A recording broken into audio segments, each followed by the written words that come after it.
Usted siempre viene aquí y me cuenta sus sueños como si yo pudiera interpretarlos. Pero de lo que de verdad le pasa, no habla nunca. Mi hija no está. Está desaparecida.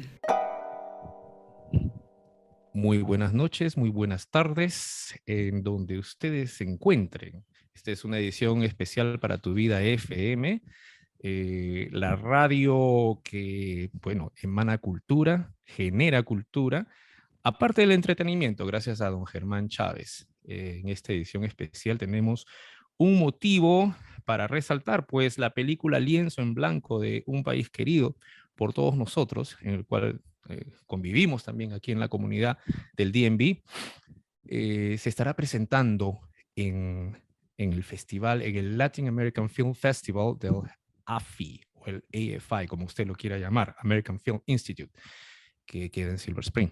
Nos estamos refiriendo a la película, al cortometraje, perdón, no es un cortometraje, es una película completa, Lienzo en Blanco, y tenemos a Leslie Ortiz y a Gaby Cruz, codirectoras del mismo proyecto, que han cedido generosamente su tiempo para poder entablar una pequeña conversación relacionada con la película y los contextos que a la final después desarrollaron esta película. Bienvenida Leslie Ortiz, bienvenida Gaby Cruz. Muchas gracias por el espacio y un gusto compartir con ustedes. No, Buenas pues, noches a todas. Bueno, gracias por el espacio. Un placer estar en Tu Vida FM. muchísimas gracias a ustedes, sobre todo a Gaby, a quien estamos haciendo la madrugada, y yo sé que se encuentra allá en Alemania y la diferencia de horario pues tiene que ser algo doloroso para esto, pero no se preocupe, Gracias. vamos a tratar de hacer esto lo más dinámico posible. Va esta pregunta para Leslie en primer lugar, pero obviamente si Gaby quiere añadir algo, bienvenida. Lienzo en Blanco es una película de ficción que narra la historia de tres mujeres que confluyen en experiencias traumáticas, como mujeres que son. Ahora, en todo esto, Latinoamérica pues adolece de muchas taras que impiden su verdadero desarrollo y lamentablemente El Salvador no es la excepción, como muchos otros países que nos identifican y en donde hemos nacido, ¿no? Crisis económica, inestabilidad gubernamental, corrupción galopante. Podría quedarme a señalar más detalles, pero al mismo tiempo tenemos subgéneros de estas calificaciones que nacen en nuestras mismas entrañas, desarrolladas por la alienación, un endeble marco educativo que sirve como caldo de cultivo para el machismo y la violencia de género, que es ahí donde yo quiero llegar, con todos los derivados nefastos, ¿no? ¿En qué posición se ubica la película Lienzo en Blanco ante esta realidad desde el punto de vista salvadoreño, salvadoreña? ¿Qué es lo que tiene Lienzo en Blanco que comunicar con esto en base a el contexto que acabo de señalar? Bueno, Lienzo en Blanco prácticamente surge de ese contexto y de esa necesidad de nosotras como creadoras de expresarnos a través de el cine, que es nuestra forma de expresión, ¿no? Desde un inicio, la idea fue relatar historias de mujeres que habían sido víctimas de diferentes situaciones de violencia. Y como bien lo has dicho, El Salvador es uno de los países con niveles de violencia más elevados en Latinoamérica. Y las mujeres son una de las partes más vulnerables. Entonces, nosotras, siendo mujeres, habiendo crecido y nacido en este país, hemos experimentado a lo largo de nuestra vida diferentes situaciones, ¿no? Unas más fuertes que otras. Y no solo nosotras, sino que también mujeres de nuestro entorno, mujeres cercanas a nosotros, dentro de la familia, amigas, conocidas. Entonces, para nosotros hablar de esto no es lejano ni es extraño, sino más bien es como algo que se dio de forma orgánica por una necesidad y que parte de la misma realidad, porque si bien es cierto es ficción, como ya mencionas, la motivación o la inspiración para escribir las diferentes líneas argumentales de las protagonistas surge de casos reales que nosotros escuchamos, de casos que nosotras vemos a diario. Entonces, tiene todo que ver con quienes somos y de dónde somos, ¿verdad? Entonces, sí, en ese sentido, para nosotras la película Es una especie de catarsis también, como lo es el arte. Y dentro de sí mismo es bien interesante porque una de las protagonistas es una arte terapeuta que imparte talleres en donde a grupos de mujeres que han sufrido diferentes tipos de maltrato, de violencia sexual, física, verbal, psicológica, y las ayuda a canalizar todo eso que las perturba a través de la pintura, ¿verdad? Entonces, en nuestro caso es bien paradójico porque para nosotros es el cine, ¿no? Entonces, hemos querido tratar de hacerlo con la mayor responsabilidad posible, viéndolo desde nuestra óptica como creadoras y como mujeres también, que tenemos otro tipo de experiencia, otro tipo de sensibilidad hacia el tema, y desde un punto de vista reivindicador y no revictimizante, ¿no?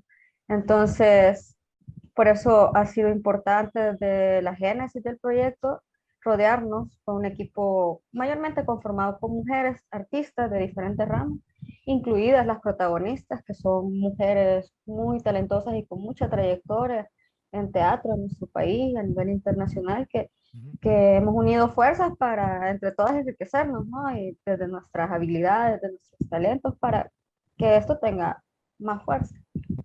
Excelente. Wow, qué profunda tu apreciación. Esperaba algo así, pero no tan fuerte, porque es chocante, ¿no? Enfrentarse a veces con este tipo de situaciones en nuestros países. Gaby, Gabriela Cruz, disculpa. Ustedes han tenido que pasar, como decimos nosotros, las de Caín, ¿no? Una lucha quizás titánica en contra de una dominación de un negocio o de un proyecto eh, que se da específicamente o está la balanza escogiendo más al lado masculino. Pero sin embargo, este es un proyecto que se hace por mujeres salvadoreñas tocando un tema que afecta a la mujer salvadoreña. ¿Cuáles tú crees que hayan sido las mayores trabas o en todo caso los peldaños más difíciles que tuvieron que escalar para poder llegar ahora con éxito con este proyecto llamado Lienzo en Blanco?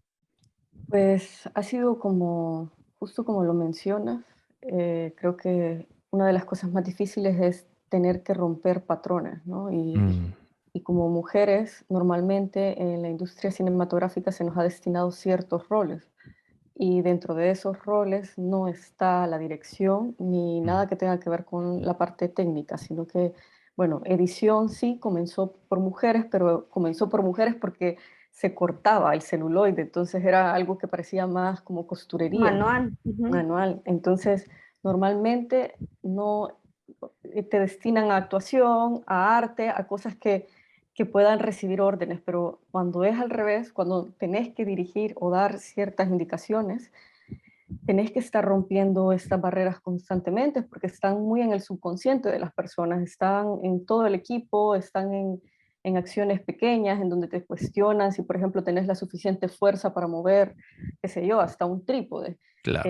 si necesitas ayuda para hacer algo y el cuestionarte las indicaciones que estás dando. Entonces, nosotras, por suerte, creo que nos unimos y tratamos de tener como eso bien claro, que estábamos rompiendo estos patrones, ¿no? Y que esos patrones no son responsabilidad de un individuo, sino que responden a un sistema y algo mucho más estructural que se ha venido cargando con el tiempo. Ujú. Pero tratamos de hacerlo de la mejor forma y creo que tanto Leslie como yo y bueno, la productora también, lo que tratamos de hacer es dar lo máximo de nosotras. Claro, no debería de ser lo ideal que como uno como mujer tenga que estar dando lo máximo para que sea respetada, ¿no? Pero nosotras al final lo que tratamos de hacer es trabajar y hacer lo mejor posible en nuestro trabajo para que nuestro trabajo hablara de nosotras. Y creo que ahora tenemos un producto que habla de nosotras y habla y hay un montón de gente que se nos ha acercado y nos ha dicho como, ah, qué buena calidad, qué buena fotografía, qué buena dirección de actores. Entonces creo que que es triste que hasta este momento se nos esté reconociendo como directoras y que tuvimos que pasar todos estos años un proceso súper duro de validación de ¿Cuándo nuestros empieza, perdón conocimientos. que te corte, Gaby, cuándo empieza el proyecto en sí a tomar forma o en todo caso, cómo se inicia? Tengo entendido que ustedes ganan una especie de concurso.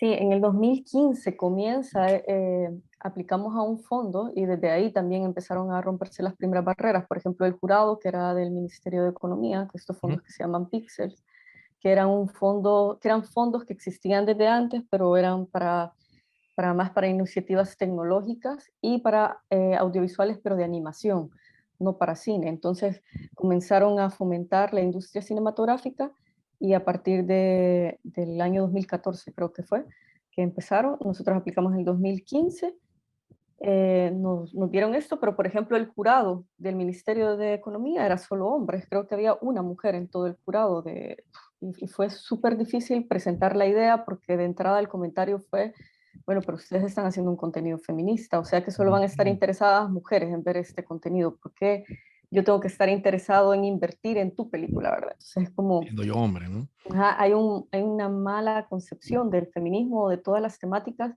que tienen que ver con temas de problemáticas de mujeres, que al final son problemáticas de una sociedad, no de una mujer, porque Justo, todos somos una sociedad, ¿no? justo eso es lo que más o menos quiero esquematizar un poco mi siguiente pregunta. Por lo que escucho, por lo que he leído en las reseñas de Lienzo en Blanco, nos muestra, eh, yo siempre voy a los discos de rock, hay un disco de Peter Schilling que se llama Error en el Sistema, ¿no? En este caso yo pienso que es la invisibilización de un problema que nos atañe a todos como latinoamericanos. Quiero decir que la violencia de género ha sido abordada de forma parcial, pero no de forma integral. Digo esto porque quizás estamos imbuidos en ver casos de violencia todos los días y los medios masivos de comunicación se encargan de mantener esto latente desde la mañana, alimentándonos con el morbo, que al final normalizamos como algo natural del día, ¿no? Vejamen, feminicidio, asaltos, qué sé yo. Y lo que debería ser una causa de reparo y de acción o de exigencia hacia nuestras autoridades, se cumple pues aquí lo que decía Foucault, ¿no? Que con su teoría de poder comunicacional, sesgos religiosos o conservadores se encargan pues también de alimentar esta invisibilización de un problema que es fuerte. Lienzo en Blanco pretende mostrar un error en el sistema o una invisibilización de un problema. ¿Cómo lo ves tú? En todo caso, para resumirte, ¿qué podemos esperar? O sea, el espectador una vez que termina de ver, según tu punto de vista, obviamente puede ser subjetivo, pero ¿qué podemos esperar una vez que terminamos de ver Lienzo en Blanco? ¿Qué es lo que la productora, las codirectoras, al momento que tuvieron el génesis de este proyecto, quieren visibilizar o quieren mostrar? Eso va para ti, Leslie. Pues es bien complejo porque hay un montón de cosas que intervienen en eso, tanto deseos profesionales como personales, una mezcla de ambos, ¿no? Entonces, de lo que sí estamos seguras es que queremos generar el diálogo, ¿no? Que creemos que eso es muy importante para diferentes temáticas que nos afectan como sociedad, como bien mencionaba Gaby. Y la violencia hacia las mujeres es algo que es latente y a nosotras nos parece bastante preocupante que desde las gobernaturas se invisibilice o se diga que no existe, porque por ejemplo en la pandemia los auges de violencia contra las mujeres, de violencia intrafamiliar se incrementaron horriblemente por el encierro y por un montón de situaciones. Y aquí básicamente se ha tratado de decir que eso ya va a la baja o que ya casi que no existe. Los feminicidios lo mismo, a veces no se tipifican como tal cuando están claras las señales, ¿no? De qué las causas que llevó a ese asesinato. Entonces, para nosotras es súper indignante porque lo hemos vivido en carne propia y eso no pasa desde que somos niñas, sino que desde antes le pasaba a nuestras madres, le pasó a nuestras abuelas, de diferentes formas, ¿no? Y Jenson Blanco es una película que se pensó en el 2015, pero ahorita sigue siendo igual de vigente, tristemente, ¿no? Tristemente, sí. Porque la violencia hacia la mujer salvadoreña, en este caso, y latinoamericana, podemos decir en general, no ha disminuido. Han habido avances importantes porque el hecho que nosotros estemos hablando de esto y que se generen estos espacios es súper importante y es súper válido. Por eso es necesario que hayan también más mujeres hablando sobre estos temas y principalmente eso, que quien vaya a ver la película y se siente los 70 minutos que dura, pueda ver una historia que además de entretener, porque no hay que olvidar que el cine tiene eso, desconectarnos, ¿verdad? En este caso hay películas para diferentes tipos de público, ¿no? En este caso es un drama bastante fuerte, podríamos decir, pero con un alto contenido artístico que también lo hace como, en mi consideración, trascender más. O sea, imágenes que nos pueden quedar en la mente por mucho tiempo, significados, sonidos, muchas sensaciones. Entonces, eh, lo que buscamos es que quien la vea se identifique con las protagonistas, ¿no? Sea mujer, sea hombre, todos hemos estado expuestos a diferentes tipos de violencia, todos hemos estado buscando justicia de instancias por diferentes razones y no la encontramos. Eh, una de las protagonistas busca a su hija que está desaparecida. Las desapariciones es un tema súper duro que cobró todavía más auge en estos últimos años en El Salvador Ujú. porque se ha invisibilizado también. Muchos desaparecidos y desaparecidas que no aparecen en las estadísticas. Entonces, todo eso para nosotros hace que la película toque fibras sensibles, pero es nuestro interés como creadoras hacerlo, o sea, porque si fuéramos un poco más complacientes o no quisiéramos, digamos, como entrar en algún tipo de diferencia de opinión con las personas que están actualmente ejerciendo cargos de poder, pues mejor dedicarnos a otra cosa, pues al final el arte tiene que crear y esos espacios y esas preguntas para que la gente hable. Eso es lo importante. Voy a hacer una pregunta para ambas. En todo caso, vamos a dividirlo en dos partes. Si ambas pueden responder a esta misma pregunta. Eh, Ser actriz, ser comunicadora, mucho más allá de trabajar lo que hemos hablado acerca de lo que ustedes se han tenido que pasar acerca de un jurado eh, digo que en donde predomina pues la visión testosterónica, yo diría, ¿no? Del macho y el hombre. Eh, pero en todo caso, trabajar en la industria del cine en nuestros países, donde la industria pues no es pues un ejemplo de apoyo, ya sea por el gobierno o algo que sea tomado en serio. Ustedes están haciendo pues una especie de error en el sistema, como digo, ¿no? Que no debería ser, sino debería ser tomado eso en serio.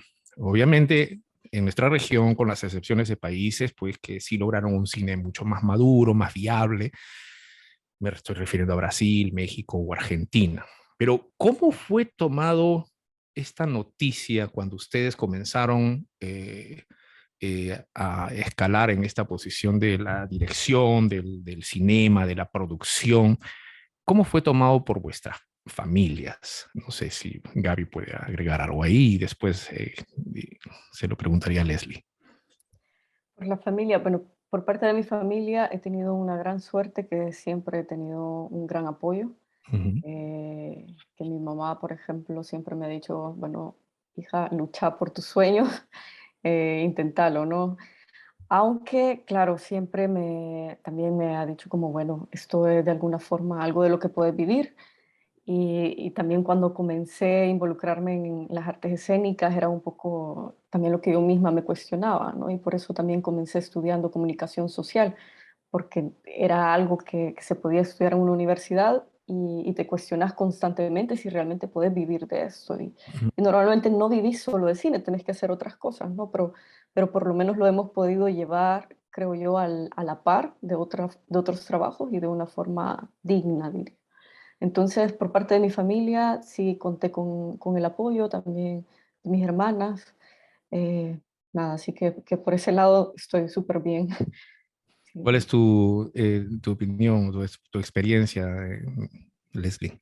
En mi caso, un poco de las dos cosas. Cuando empecé, sí, mis papás fue como lo mismo, ¿verdad? No vas a encontrar de qué trabajar, o sea, hay una visión y yo la entiendo por cómo funciona todo, ¿no? Y cómo nos crían y cómo este tipo de vida ideal que en teoría Claro. tendrías que tener, que significa un trabajo estable, ¿verdad? Un ingreso fijo, eh, una familia, ¿no? Entiendo que parte de eso que ellos tienen bien integrado. Entonces ese era su miedo y sigue siendo, pero digamos que conforme ha pasado el tiempo y han visto un poco los resultados del trabajo, no solo el lienzo en blanco, antes también hemos trabajado cortometraje y bueno, claro, el lienzo en blanco es ahorita lo más importante que he hecho en mi carrera, ¿verdad? Pero creo que siempre está como ese primer, uno siempre está como a contracorriente, es como Claro.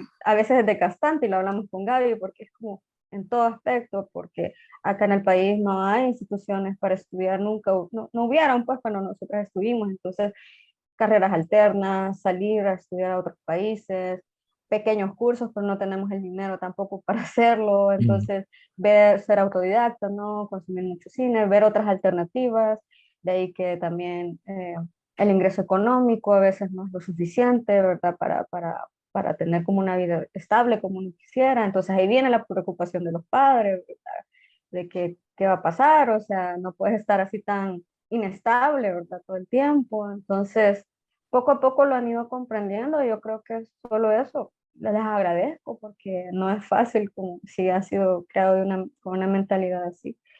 Pero yo creo que es parte de su preocupación, pero como te digo, han ido asimilándolo y están como muy orgullosos de lo que estamos haciendo y apoyándonos. Entonces, ahí vamos.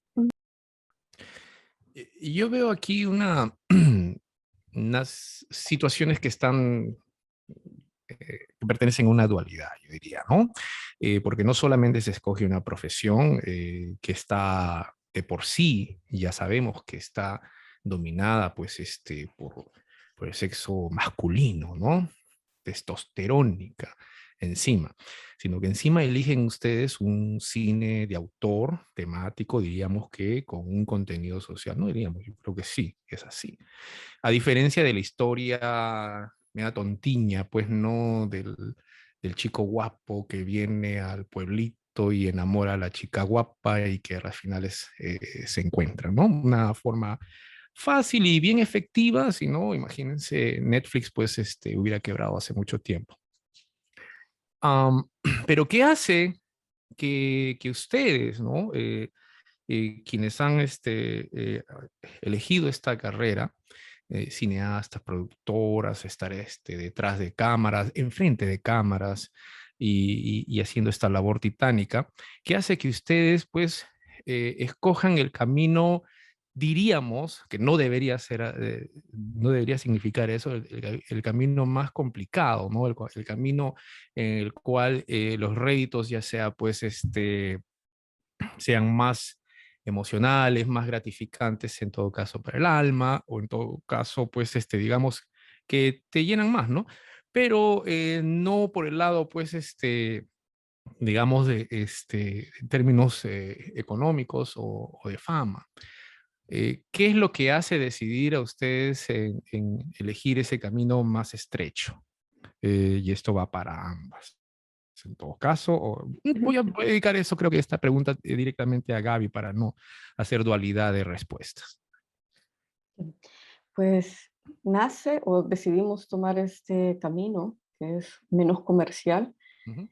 porque nace de una necesidad, creo yo. O sea, al final, tanto Leslie como yo vimos que esta producción, esta película representaba una necesidad personal y también como artistas, porque al final el cine es un arte. Ujú. Entonces, como cualquier otra arte, por ejemplo, un pintor o un músico también pueden realizar trabajos comerciales, pero también cosas que vengan de su propia necesidad, que quieran comunicar.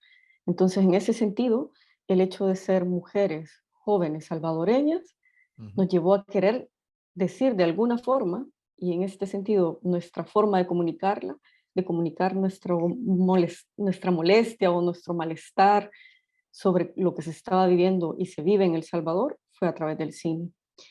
Todavía recuerdo cuando Leslie me contó la historia porque nace de una entrevista que ella hizo y yo le dije, sí, o sea, ese tema al final es que nos compete a todas. Al final todas tenemos una historia, así como mencionaba Leslie, que nos toca dentro de la violencia diaria contra las mujeres.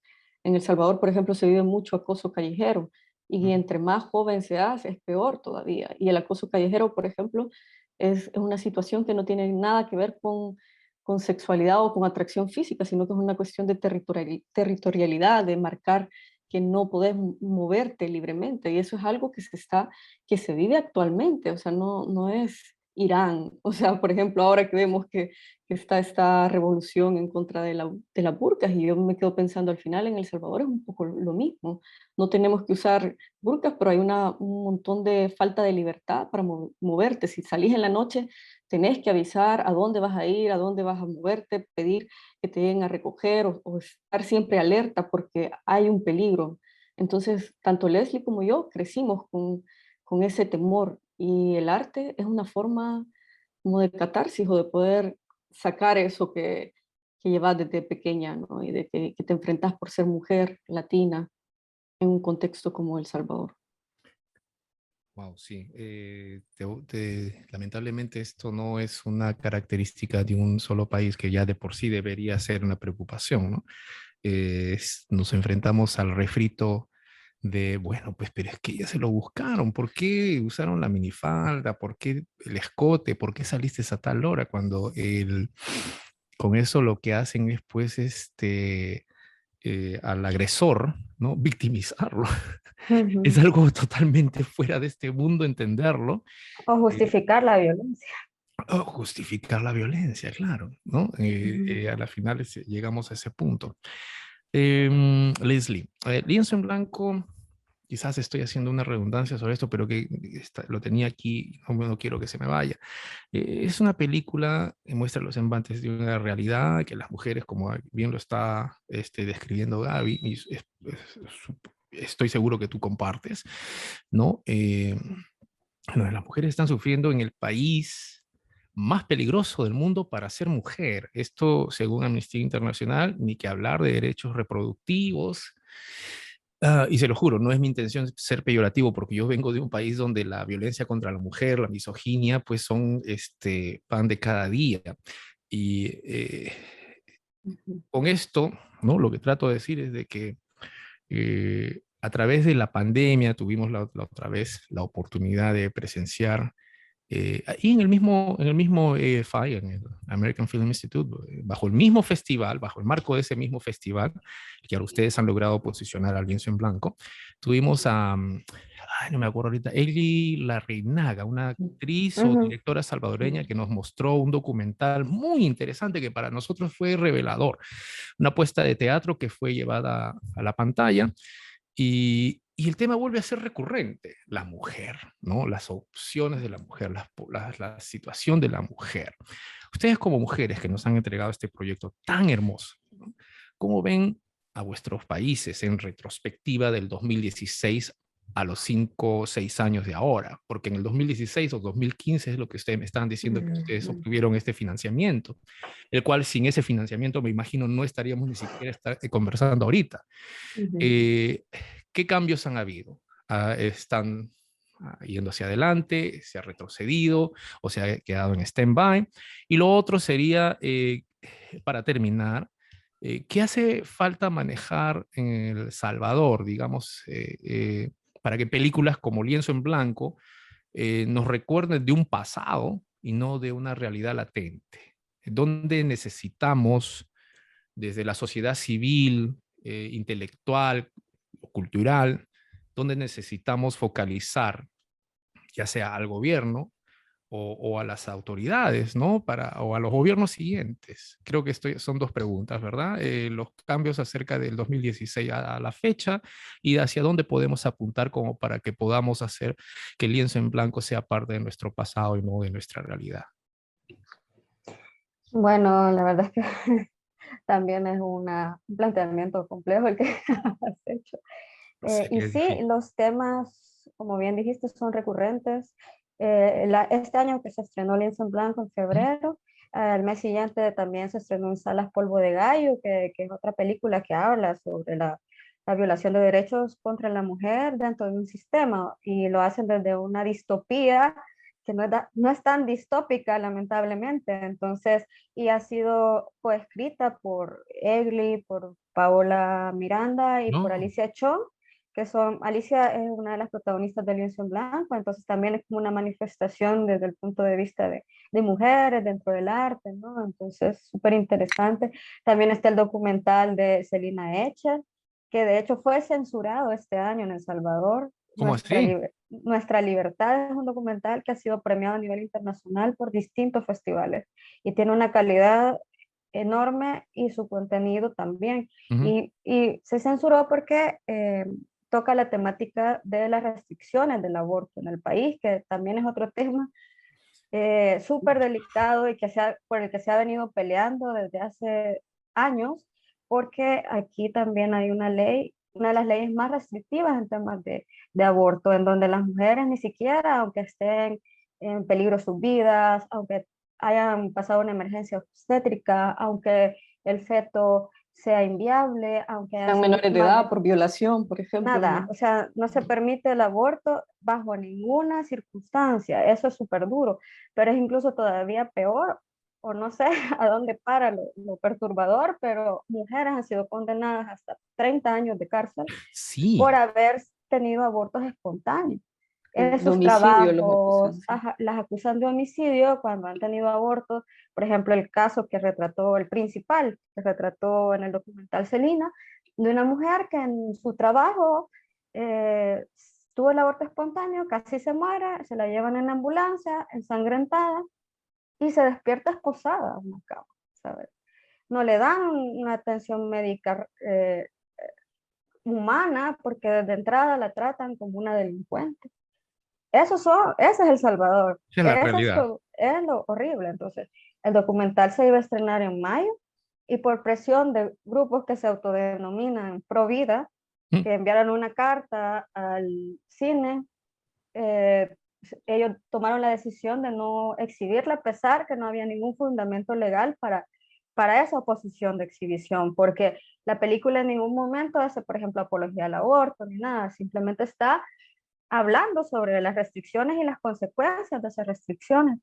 Y esto también está amparado o toma fuerza, esa falta de libertad de expresión o esa falta de defender tu trabajo en este régimen de excepción que nos encontramos, porque aquí no tenemos derechos ahorita. Entonces, Claro. el cine, por sentirse sin poder en este aspecto, porque no sabe qué consecuencias legales puede traer más allá, decidió no exhibirla a pesar que ya estaba en cartelera, ya tenía todo, a pesar que también ya tenía una categorización de edad de mayores de 18 años, así como la tiene Lienzo en Blanco.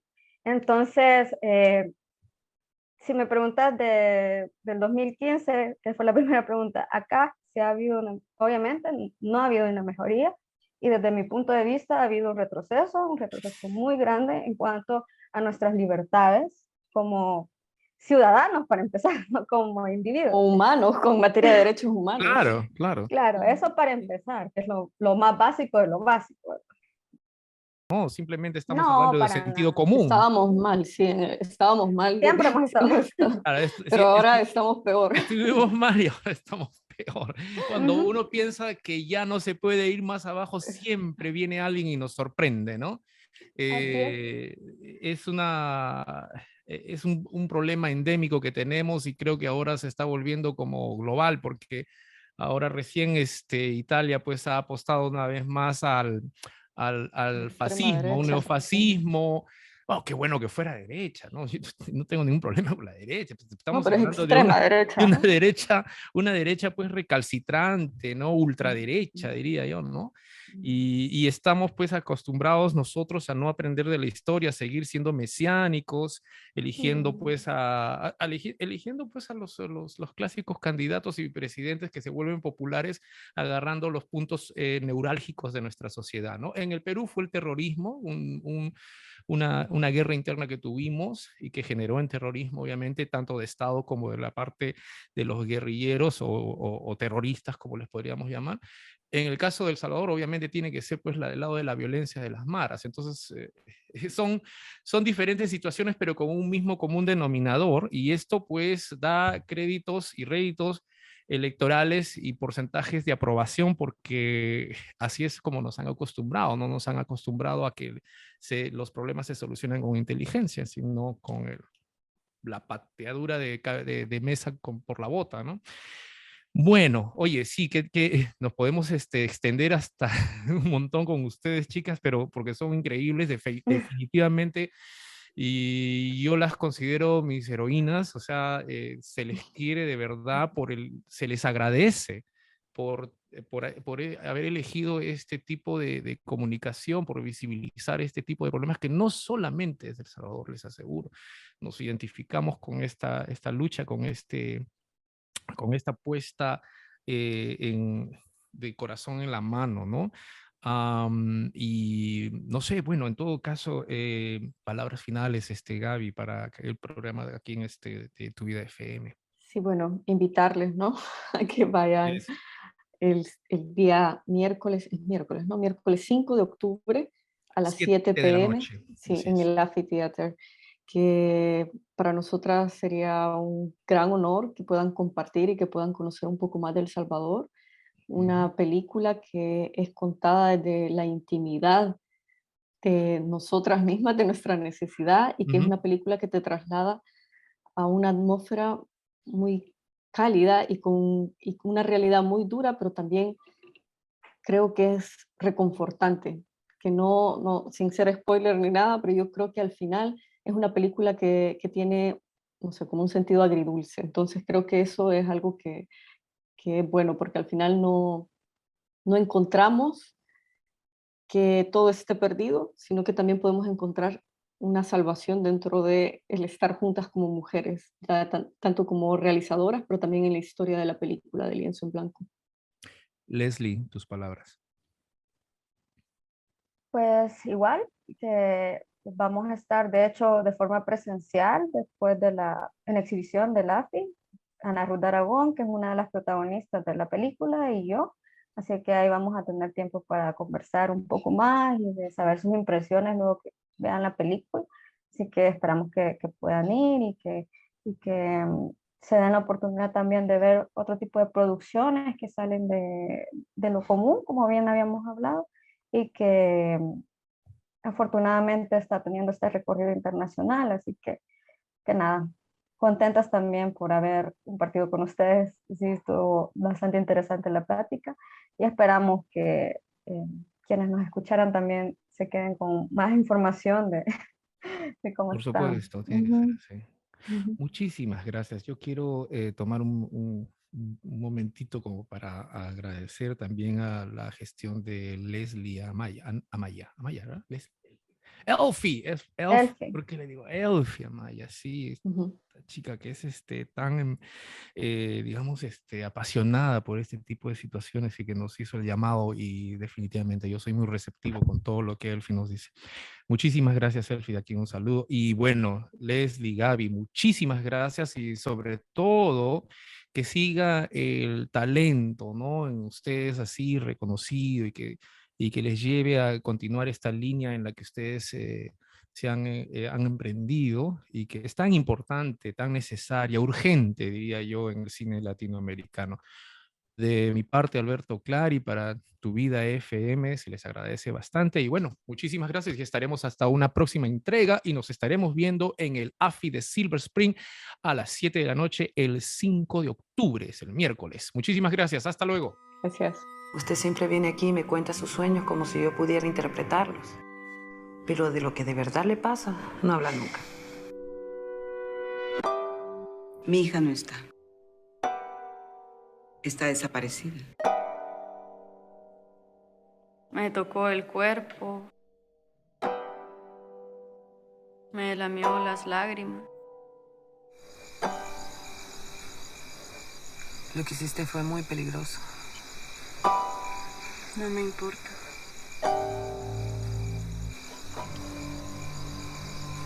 quiero terminar con esto, Alicia.